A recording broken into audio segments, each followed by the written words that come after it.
এ কাহিনীর যেমন খুশি মানে অবশ্য করা যেতে পারে। প্রতিদিনের সাধারণ বাস্তব ঘটনার সীমা যেখানে শেষ হয়ে আজগুবির কিনারায় গিয়ে পড়েছে, সেইখানে এ কাহিনীর জন্ম। নিজেদের মনের পাল্লা যেদিকে যেমন ঝুঁকবে সেই হিসেবেই এ গল্পের রূপ বদলে যেতে পারে। শুধু ঘটনাগুলো আমি তাই নিরপেক্ষভাবে এখানে বলে যাব। ব্যাপারটার আরম্ভ যেভাবে হয়েছিল তা স্মরণ করলে এখনো আমি কেমন যেন একটা অস্বস্তি বোধ করি। সেই অন্ধকার বাদলার রাত, থেকে থেকে বৃষ্টি হচ্ছে, কিন্তু আকাশের অসহ্য গুমট আর কাটতে চাইছে না।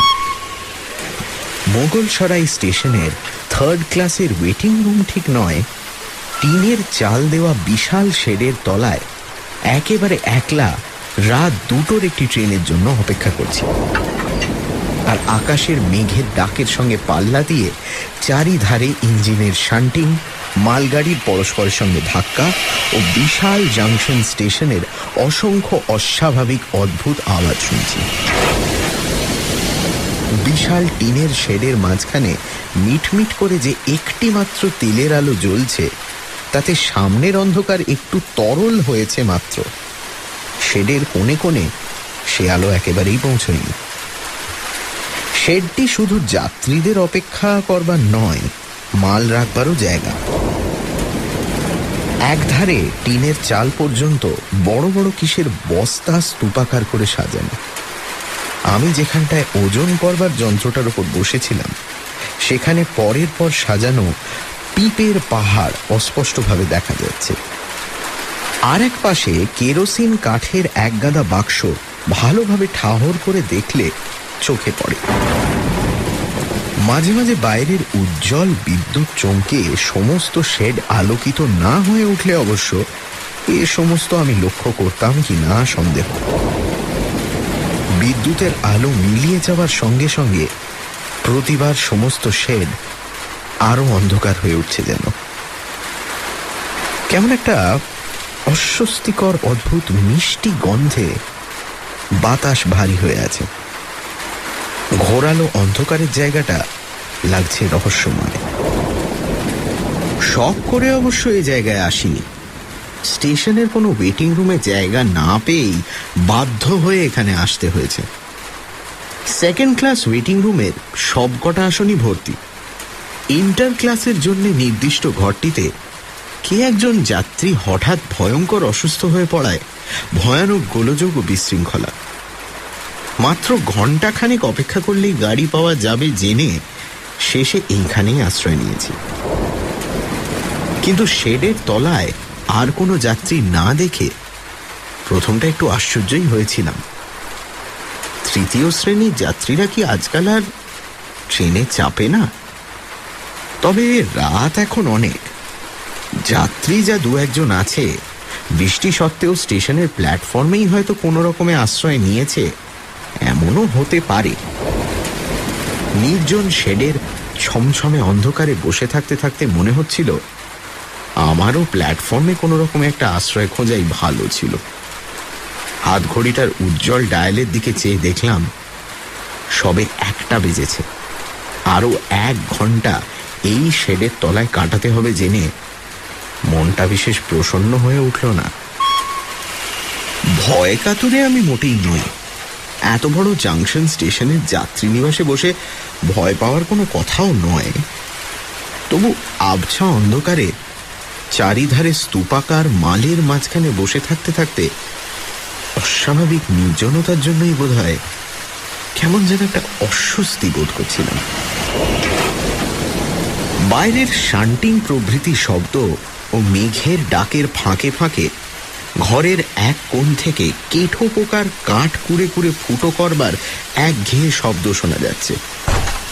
একবার একটা শব্দে চমকে উঠে দেখলাম প্রকাণ্ড একটা ইঁদুর বস্তাগুলোর উপর থেকে দ্রুত বেগে নেমে অন্ধকারের কোণে চলে গেল। কিন্তু সেসব অস্বস্তির কারণ হিসেবে ধর্তব্যের মধ্যে নয়।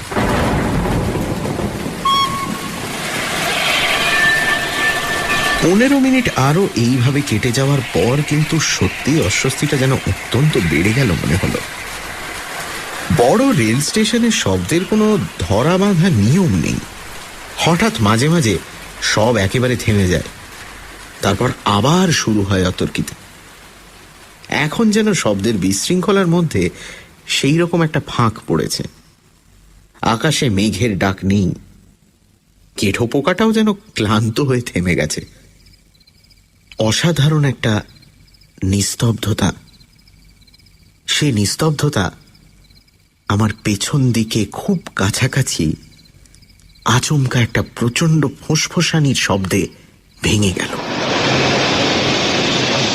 এটা যে নিকটের কোনো লাইনে ইঞ্জিনের স্টিম ছাড়ার আওয়াজ, তা বুঝেও চমকে ফিরে না তাকিয়ে পারলাম না, এবং সেই মুহূর্তে নিজের অনিচ্ছা সত্ত্বেও সমস্ত গায়ে কাঁটা দিয়ে উঠল। বিচার করে দেখলে গায়ে কাঁটা দিয়ে ওঠার এমন কোনো হেতুই অবশ্য ছিল না, কিন্তু যে ঘরে এতক্ষণ নিজেকে একা বলে জেনে এসেছি, সেখানে আচম্বিতে ঠিক নিজের পেছনেই অপরিচিত সাদা একটি মূর্তিকে বসে থাকতে দেখলে প্রথমটা একটু বিচলিত হয়ে ওঠাই অস্বাভাবিক বোধ হয় নয়। আশ্চর্যের কথা এই যে লোকটা আমার ঠিক পেছনে ওজন করবার যন্ত্রের উপর এসে বসলেও কখন যে সে ঢুকেছে টেরও পায়নি।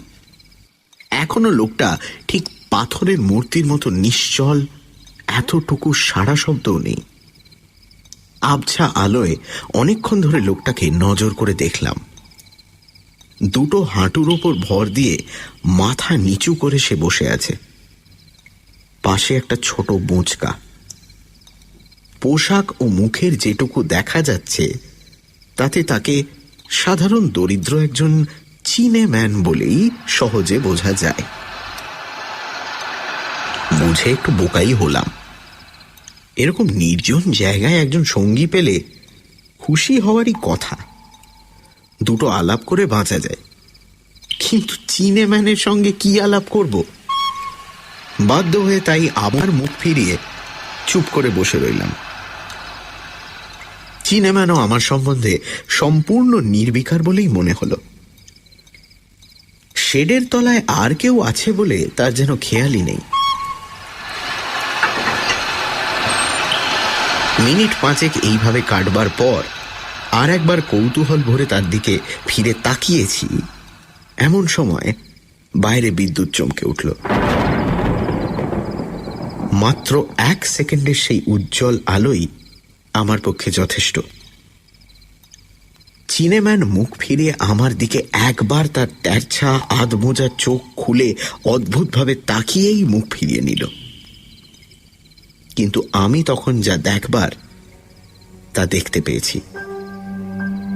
লোকটার গালের বাঁ ধারে একটা লম্বা কাটা দাগ, বাঁ ভুরুর কোণ থেকে কানের ধার পর্যন্ত টাটকা ও জমাট রক্তে মিশে দগদগে হয়ে আছে। হঠাৎ ভয়ঙ্করভাবে চমকে ওঠায় আমার মুখ থেকে অস্ফুট একটা শব্দ নিজের অজান্তেই বেরিয়ে গেছিল, কিন্তু চীনেম্যানের তাতে ভ্রুক্ষেপও দেখা গেল না। হাঁটুর ওপর ভর দিয়ে আগেকার মতোই নিঃশব্দে, নিশ্চল, নিস্পন্দভাবে সে বসে রইল। মুখের অত বড় কাঁটাটাও যেন তার কাছে কিছুই নয়। এবার রীতিমতো অস্থির হয়ে উঠলাম। এরকম অদ্ভুত সঙ্গীর সঙ্গে এই নির্জন জায়গায় বসে থাকবার মতো মনের জোর তখন সত্যি হারিয়েছি।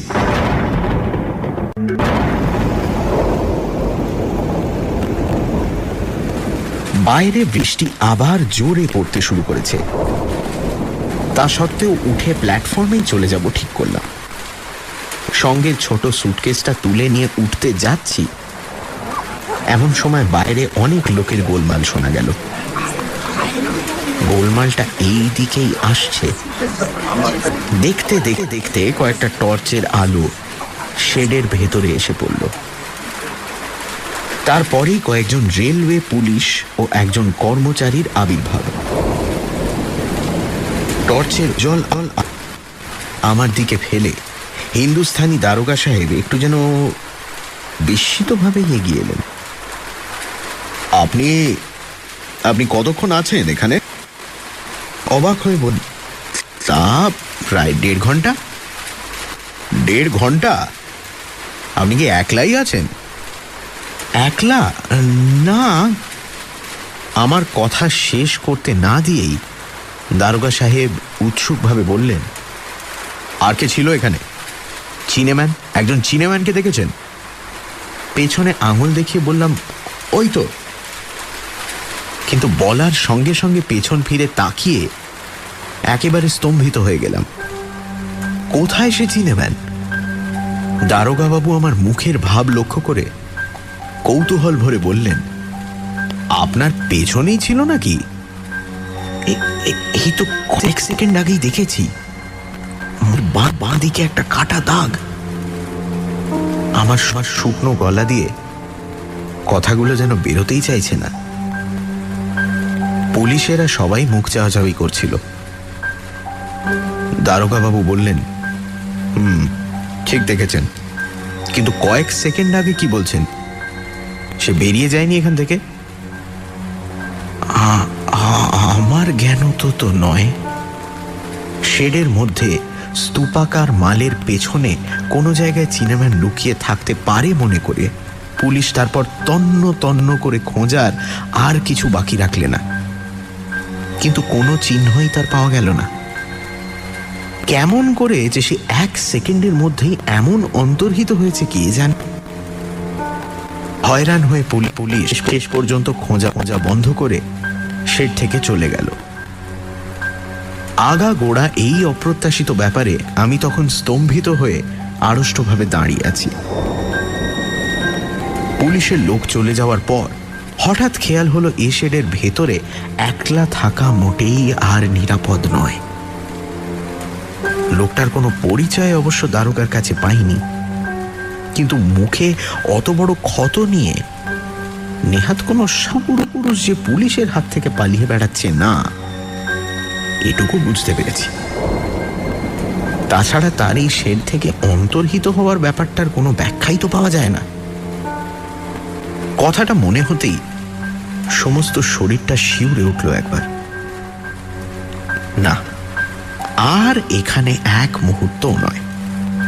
সুটকেসটা নিচে নামিয়ে রেখেছিলাম, সেটা তুলতে গিয়ে মেঝের ওপর কি একটা জিনিস পড়ে রয়েছে মনে হলো।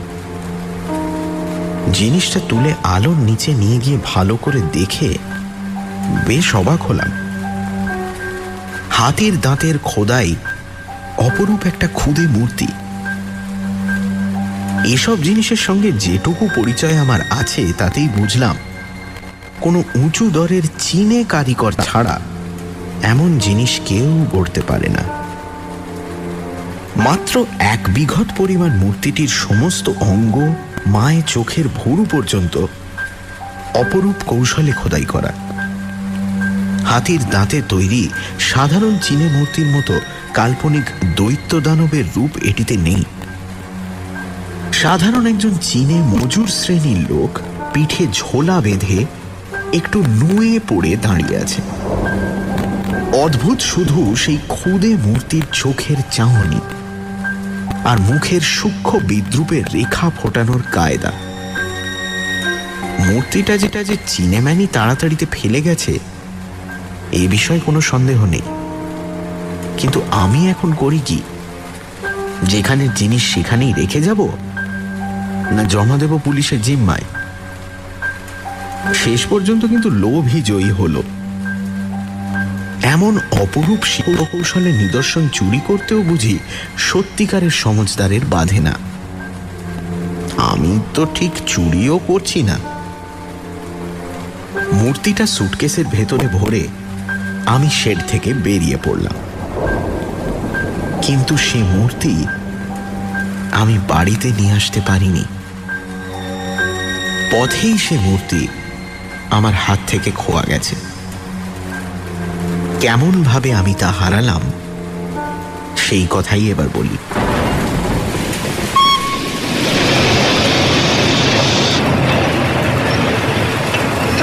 রাত্রির 2টো ট্রেন আধ ঘন্টা লেট করে যখন স্টেশনে এসে পৌঁছল, তখন বৃষ্টি মুষলধারে পড়তে আরম্ভ করেছে।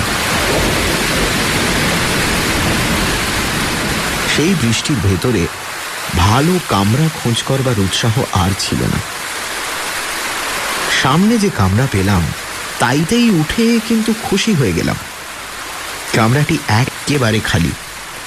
একটা বাঙ্ক দখল করে শুয়ে পড়লে এরপর যত লোকই উঠুক না কেন, বাকি রাতটুকু ঘুমের ব্যাঘাত আর হবে না। ঘুমোবার আয়োজন করবার আগে কিন্তু আর একবার মূর্তিটি বের করে দেখবার কৌতূহল জয় করতে পারলাম না। ট্রেনের জোরালো আলোয় তার কারুকার্য আরো ভালো করে দেখবার সুবিধা হবে বলে সুটকেসটা খুলে ফেললাম। কিন্তু কোথায় মূর্তি? সব জিনিসের ওপরে যে সেটিকে রেখেছিলাম সে কথা স্পষ্ট মনে আছে। সুটকেসটি যে রকম জিনিসে ঠাসা, তাতে নাড়াচাড়ায় ওলট পালট হয়ে যাওয়ার সম্ভাবনাও নেই। তবু সন্দেহ ভঞ্জনের জন্য ওপর কাপড় চোপড়গুলো এক এক করে তুলে ফেললাম। দেখলাম যে মূর্তিটা আছে ঠিক, কিন্তু এভাবে সিল্কের রুমালটায় জড়িয়ে সেটাকে রেখেছিলাম বলে কোনো মতেই স্মরণ করতে পারলাম না। অবশ্য তখন মাথার অবস্থা আমার খুব ভালো ছিল না। হয়তো বিমূঢ়তার মধ্যে এইভাবে রেখে থাকবো মনে করে সিল্কের রুমাল খুলে সেটা বের করলাম। ট্রেনের জোরালো আলোয় তার অপূর্ব কারুকার্য সত্যি আরো স্পষ্ট হয়ে উঠল। কিন্তু একটা খুঁতো সেই সঙ্গে দেখতে পেয়ে মনটা খারাপ হয়ে গেল। শেডের ম্লান আলোয় এই খুঁতটুকু ধরা পড়েনি। চীনের হাত থেকে অসাবধানে মেঝে পড়বার সময়ই বোধহয় মূর্তিটির মুখের বাঁ ধারে একটু চিড় খেয়ে গেছে।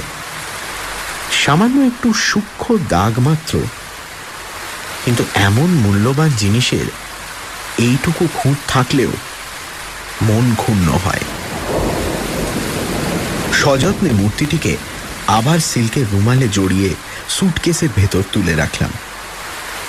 তারপর সুটকেসটি মাথার কাছে রেখে পুলিশের ফেরারি আসামি সাধারণ একজন চীনেমানের হাতে এমন দামি জিনিস কেমন করে এসে পড়েছিল ভাবতে ভাবতে কখন যে ঘুমিয়ে পড়েছি জানি না।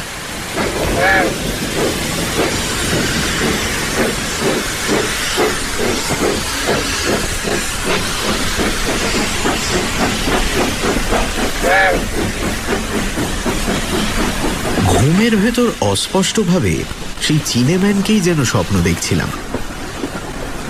আমার মাথার কাছে দাঁড়িয়ে অজানা ভাষায় সে যেন কি বলে আমায় শাসাচ্ছে। হঠাৎ আমার মাথাটা ধরে সজোরে সে ঝাঁকুনি দিল। ঘুমটা সহসা ভেঙে গেল। সভয়ে চোখ খুলে তাকিয়েই দেখি চীনেম্যান নয়, একজন ভদ্রলোক আমার গায়ে ঠেলা দিয়ে জাগাচ্ছেন।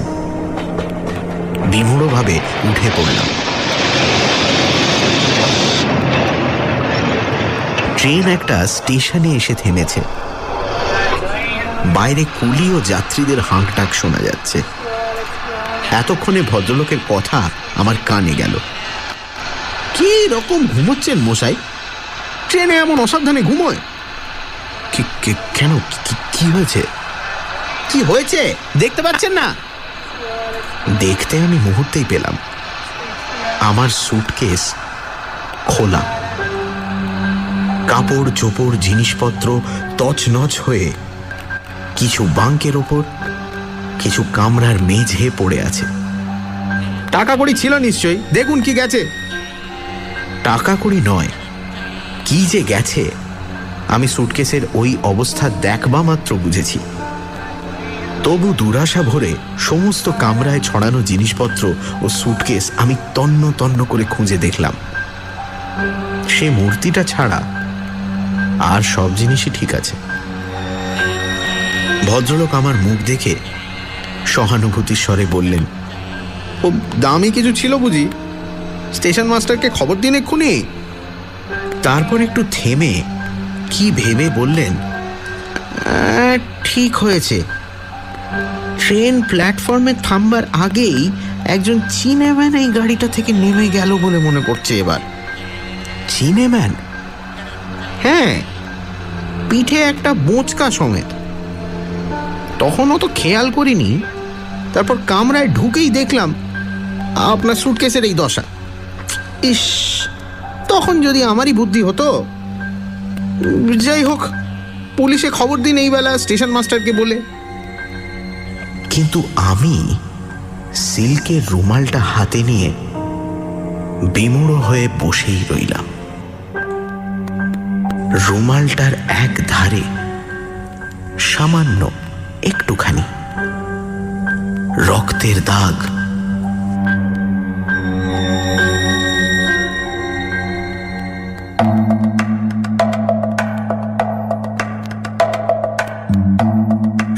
ছিলেন হাতির দাঁতের কাজ। রচনা প্রেমেন্দ্র মিত্র। গল্প পাঠে দীপ। গল্পের সূত্রধার মীর।